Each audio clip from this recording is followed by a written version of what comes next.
If you're looking for a three-row SUV with a luxury logo on the front and a ton of family-friendly features on the inside, then you should definitely put the Infiniti QX60 on your shopping list. But how does this stack up against the Acura MDX and, most importantly, against the brand new Lexus TX? Let's take a look.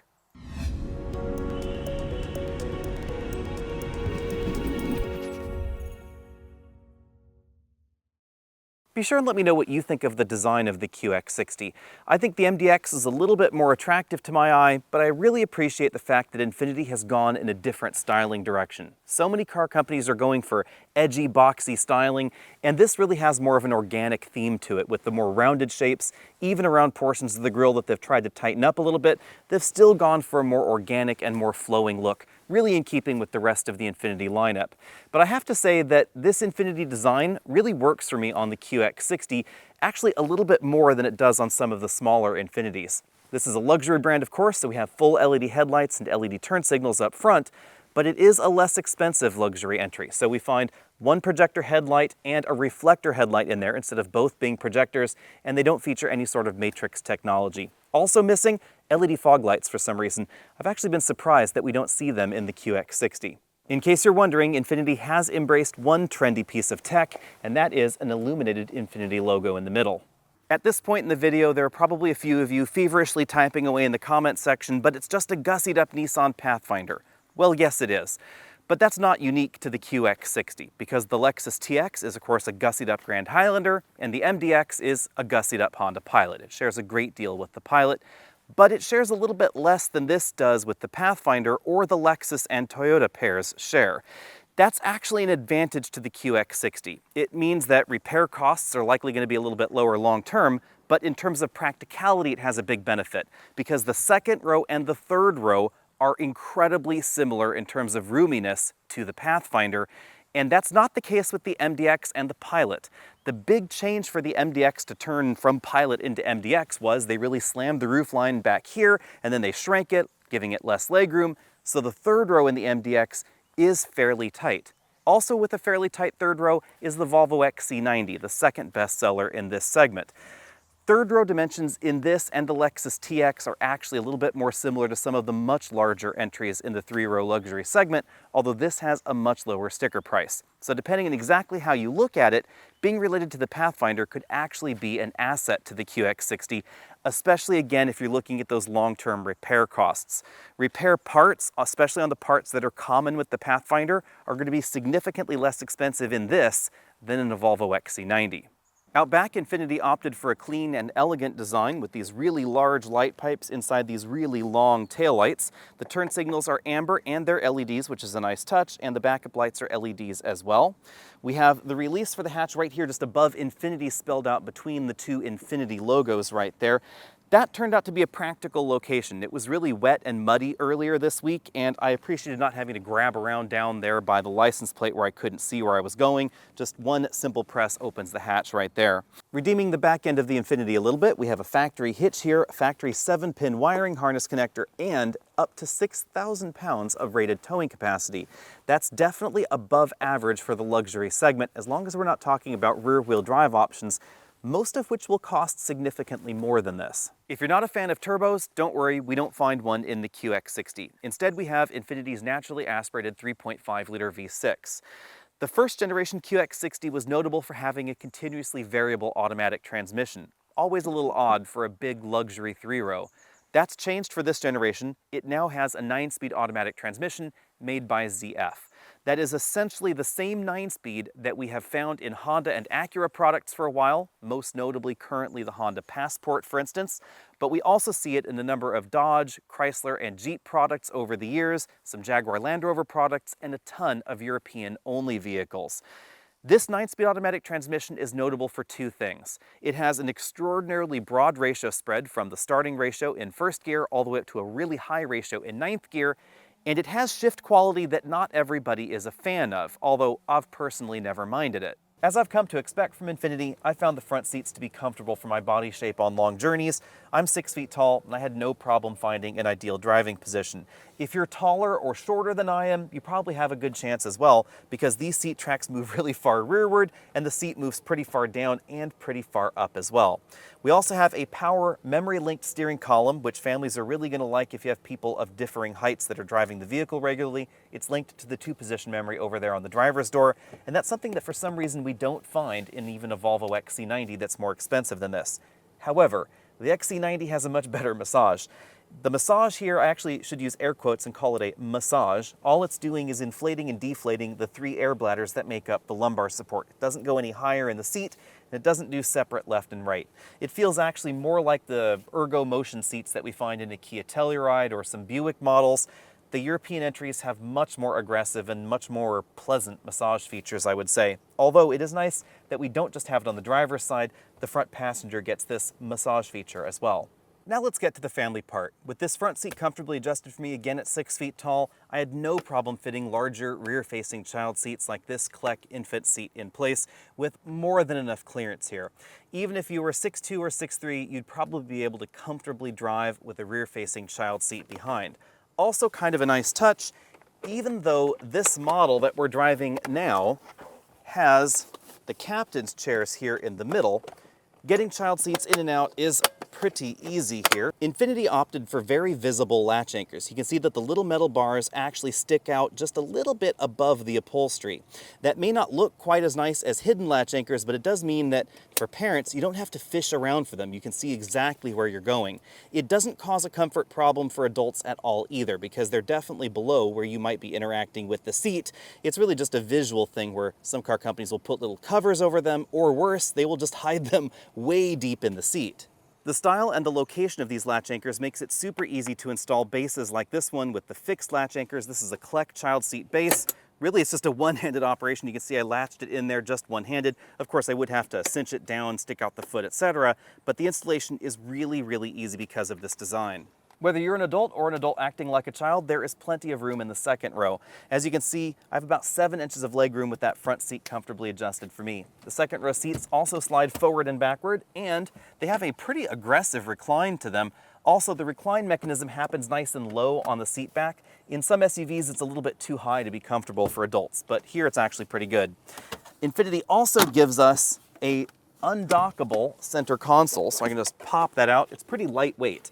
You can see it contains 2 cup holders and a little storage cubby there. It undocks from the floor so that we can use that as a passenger pass-through to get back there into the third row. Of course, this comes as either a 7 or a 6 seat vehicle. In the top end trim, it's going to be 6. So 2 in the middle, 2 in the front, 2 in the way back. Getting into the way back is pretty easy because Nissan borrowed the second row seat mechanisms from the Pathfinder, which allows you to tilt and slide the second row seats forward. Well, there is a child seat latch anchored into place. Now, latch anchor being the important part here, if you're using the shoulder belt, this isn't going to work.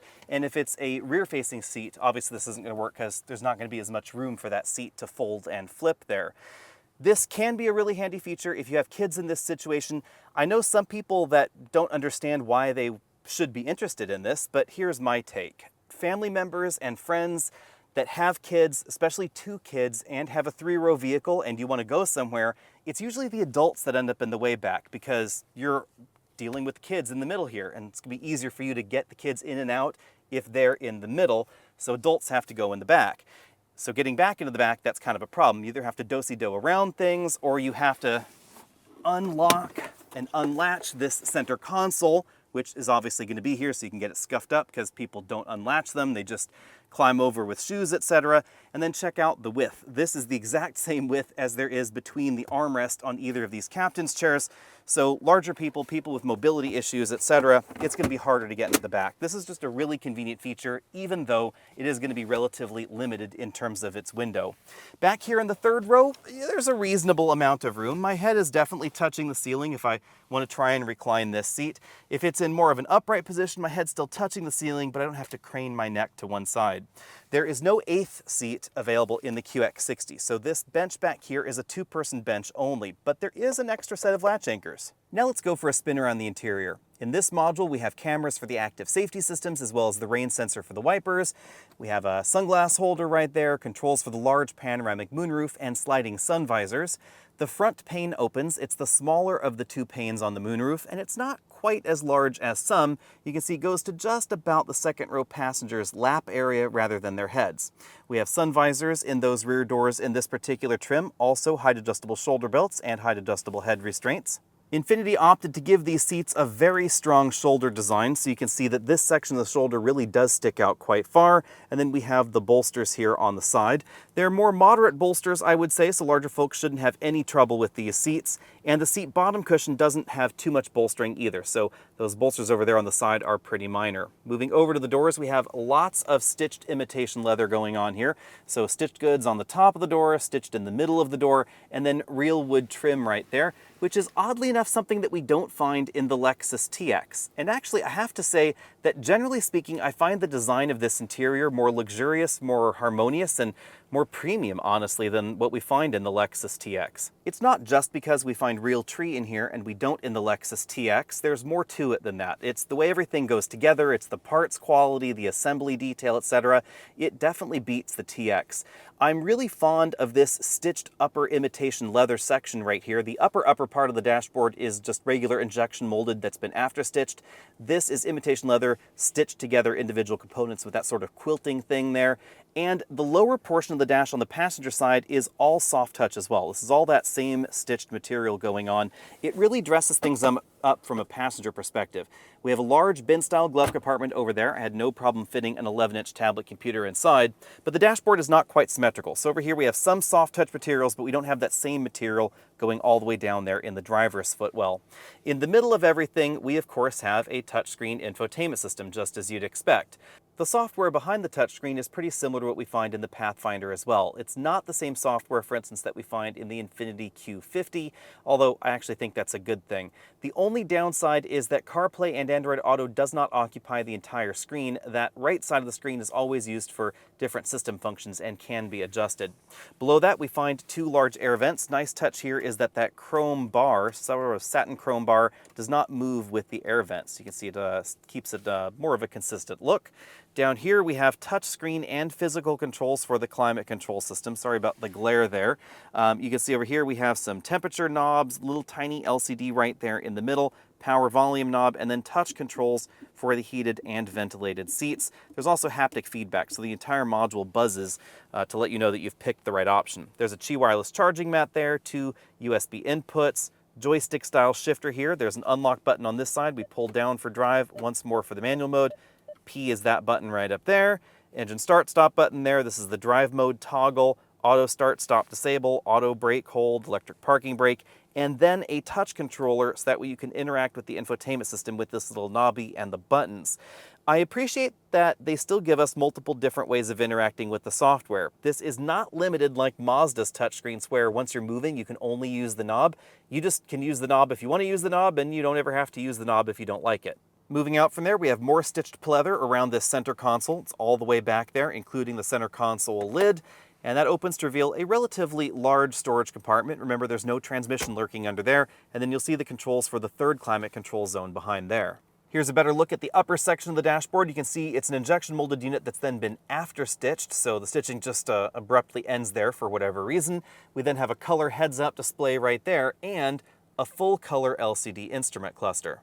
The software on the instrument cluster is basically the same as the Pathfinder as well. You have the choice of those two sideways dials or these two head-on dials, and then you can choose what's going on in the middle, whether you want the trip computer, 4x4 information, certain vehicle settings, active safety systems, media information, etc. It's highly configurable. Moving out from there, we find the Infiniti steering wheel, flat bottom right there, of course.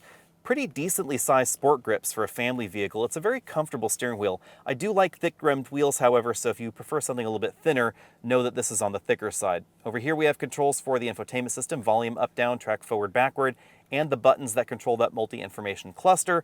Then over here we have controls for the adaptive cruise control system, the aggressive lane centering, and a voice command and phone button as well. On the back of the steering wheel we have pretty small paddles. You can see the up paddle right over there, the down paddles on the left side.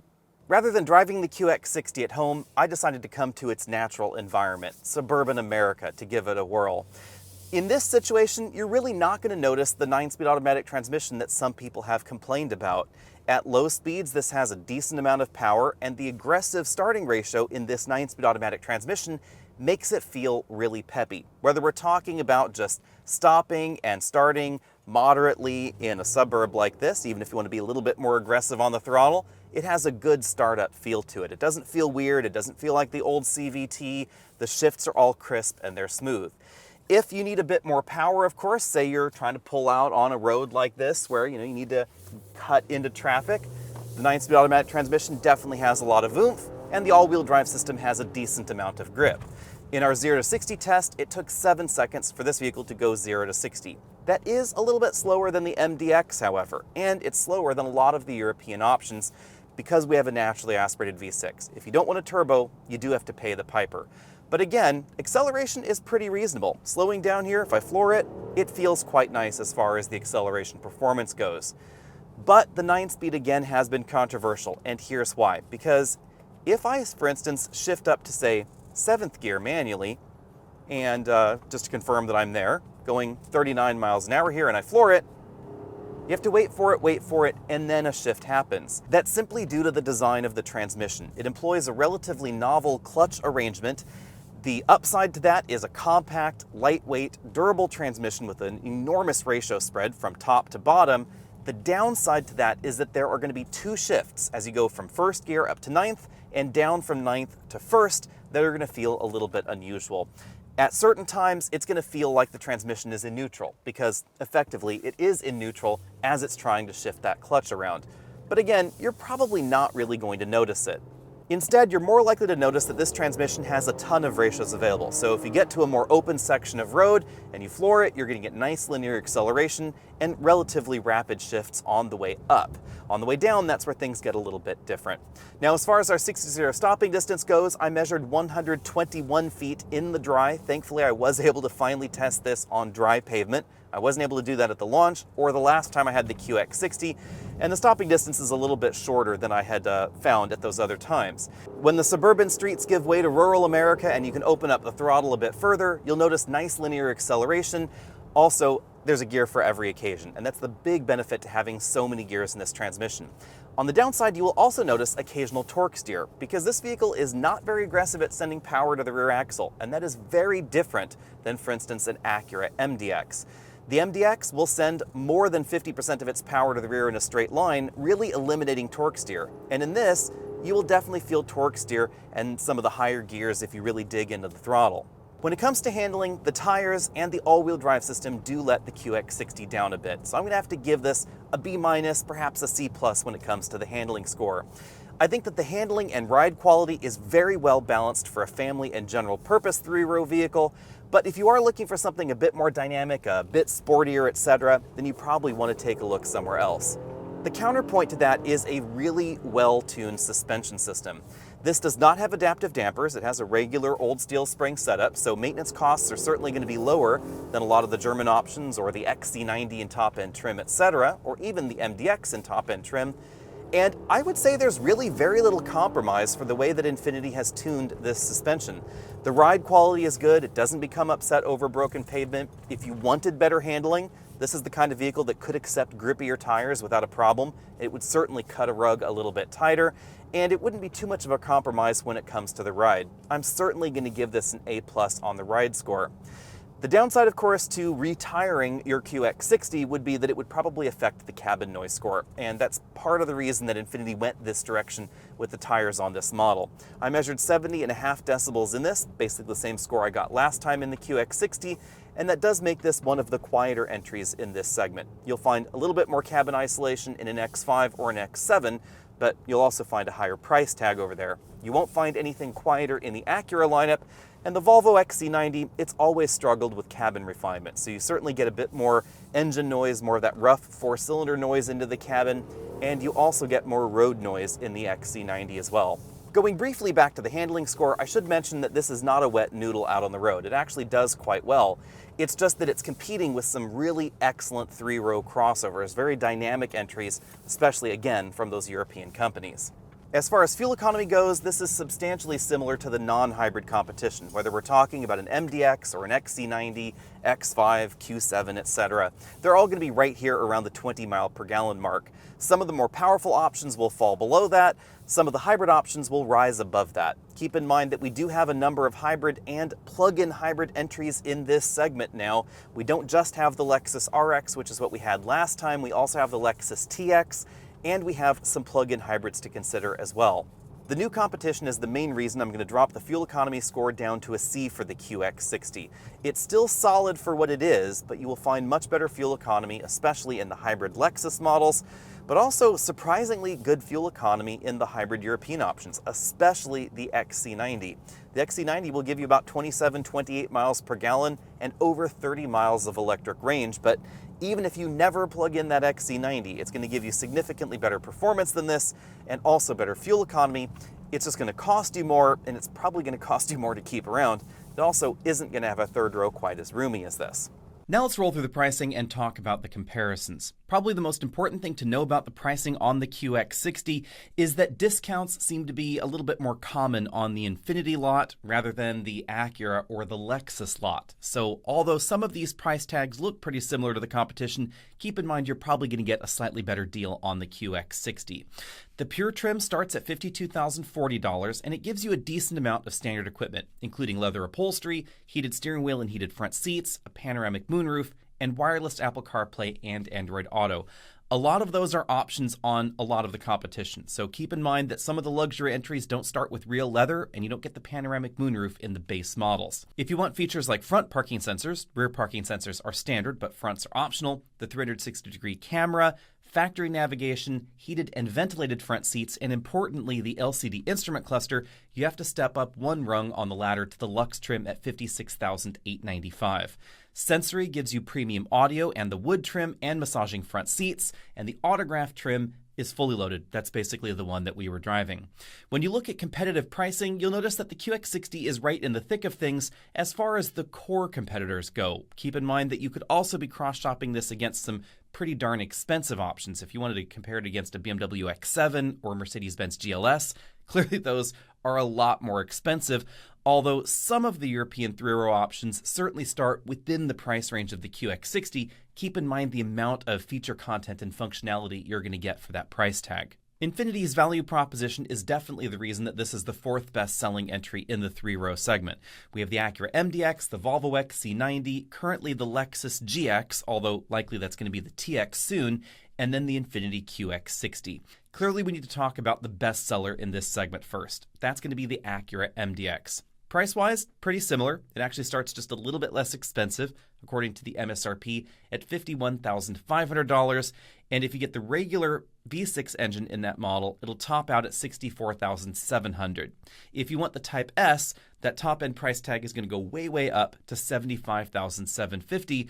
And if you can afford it, that's definitely the model that I would get, because it bundles the classic Acura virtues of nice to drive features, solid handling ability, the super handling all-wheel drive system, Acura reliability, and their excellent 10-speed automatic transmission with enough oomph to make it compete with some of the base European entries. And that base European entry thing is important.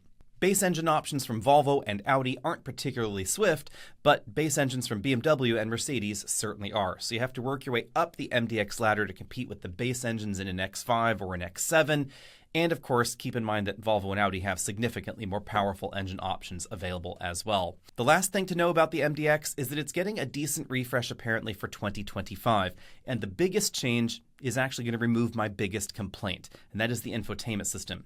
It uses a touchpad-style controller, sort of along the lines of previous Lexus models. Not the biggest fan of that input method. Turns out most Acura owners aren't either, and they've been asking for a return of touchscreen systems. So they're finally getting that in the new MDX, and eventually the TLX and RDX will get a touchscreen system as well. The second bestseller in this segment may come as a bit of a surprise. It's the Volvo XC90. Even though it's not exactly fresh, sales have been increasing year on year since this generation launched back in 2016. Yes, 2016. It's not exactly a spring chicken, but I think the sales are deserved because the XC90 has always been handsome and the design has aged really quite well, and Volvo has been continually improving the XC90 over the years, especially with the popular plug-in hybrid. And that plug-in hybrid is likely the key to the XC90 sales success because it appears that about half of XC90s sold in North America are that plug-in hybrid system. If you don't get the plug-in hybrid, you have two engine choices. One that is going to be slower than the QX60 and one that's going to be a bit faster. 247 horsepower is going to start at $57,895.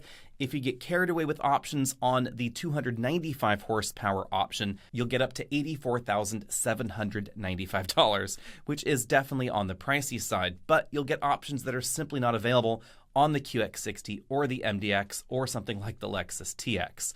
If you want that popular plug-in hybrid, that's going to start at $73,195, go up to $90,170. But it does give you nearly 30 miles of EV range, a solid 27 miles per gallon, and 455 horsepower. The newest entry in this segment is likely going to be one of the best-selling entries soon, and that's the Lexus TX. It starts a bit more than the QX60 at $55,050, and with the base 2.4-liter turbo will go up to $70,175. You do need to be careful with options on the Lexus TX because it does get pretty expensive and discounts are highly unlikely. If you want better fuel economy, you can choose between a hybrid and a plug-in hybrid system, but I would skip the mid-level hybrid. The F-Sport 500H trim is really rough around the edges. I'm not the biggest fan of that hybrid system. We also find it in the Crown and in the Grand Highlander. It thematically is pretty similar to the one that we find in the XC90, but it really feels like it needs more time in the oven when you drive it out on the road. And the performance improvements are not quite as good as I would have hoped for the decrease in smoothness that we find in that drivetrain. And smooth drivetrains are something that Lexus has long been known for. Instead, I would get the plug-in hybrid system if you can afford it, but it is going to be a lot more expensive. It's going to start at $78,050, go up to $82,255. Yes, that hybrid system is going to be more expensive than the one in the XC90. The performance isn't going to be quite as good. Fuel economy is going to be a little bit better, but it's probably going to be a lot more reliable than the Volvo.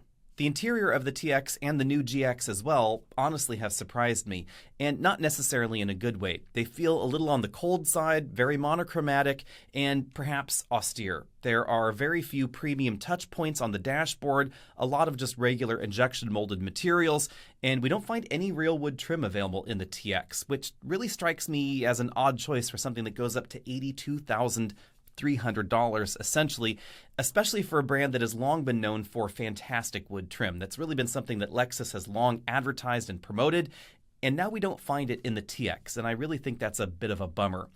Moving along, you should definitely take a look at the Acadia and the Enclave, also perhaps a Cadillac XT6. We know that the new Acadia is coming soon, and in Denali Ultimate trim, it's going to be a solid competitor to the Infiniti, but we don't have pricing information just yet, so we're going to skip over that model.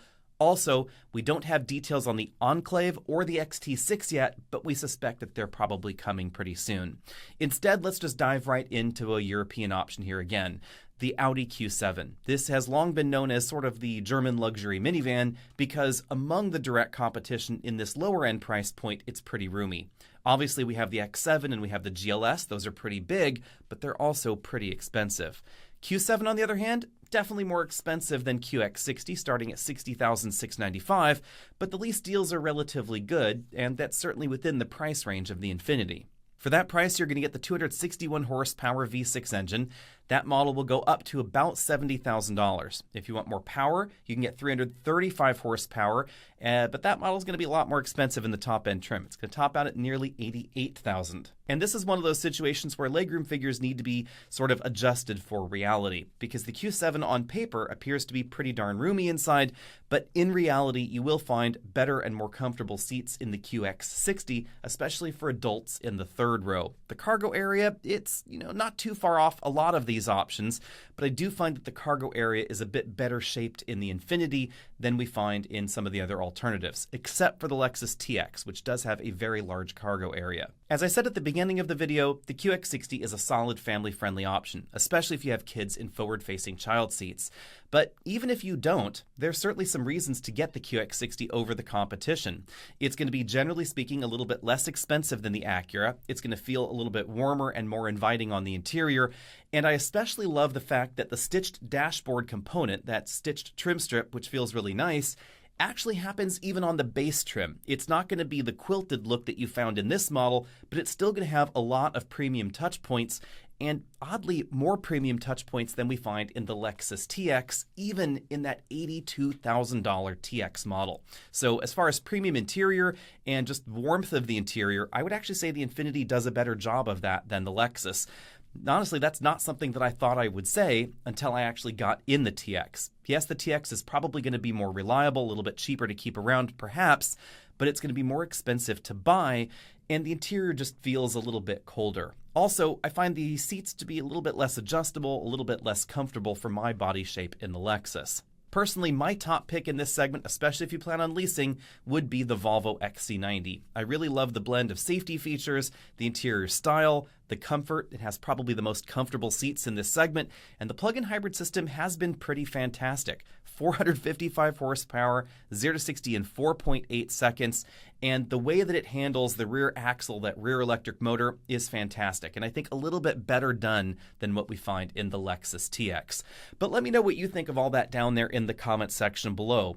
Are you really attracted by the value proposition of the QX60? Keep in mind, it's probably going to be the third best seller here coming soon, unless sales of the Lexus TX really start ramping up.